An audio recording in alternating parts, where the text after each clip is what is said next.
আমাদের কাজ শুধুমাত্র পৌঁছে দেয়া, বার্তা পৌঁছে দেয়া, এছাড়া আমাদের ক্ষমতা নেই যে আমরা তাদেরকে শাস্তি দেব। রাষ্ট্রে আইন আছে, রাষ্ট্রে আইন আছে না?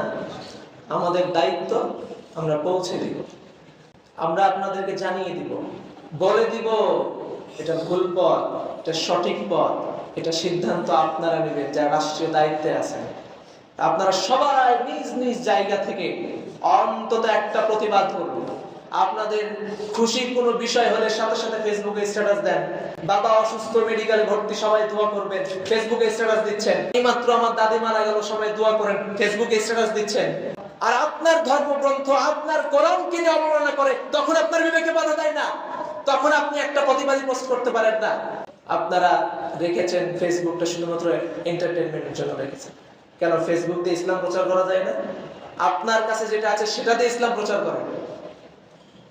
আপনার কাছে থাকা মাধ্যমগুলো ব্যবহার করেন। প্রযুক্তিগত দিক যত উন্নত হবে, ইসলাম বোঝা তত সহজ হবে।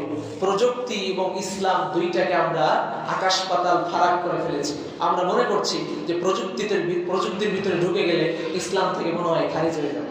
এটা আমাদেরকে ওরা বুঝিয়েছে, কিন্তু বিষয়টা এমন নয়। সবাই একটা করে প্রতিবাদী পোস্ট করবে। রাজি আছেন? রাজি আছেন?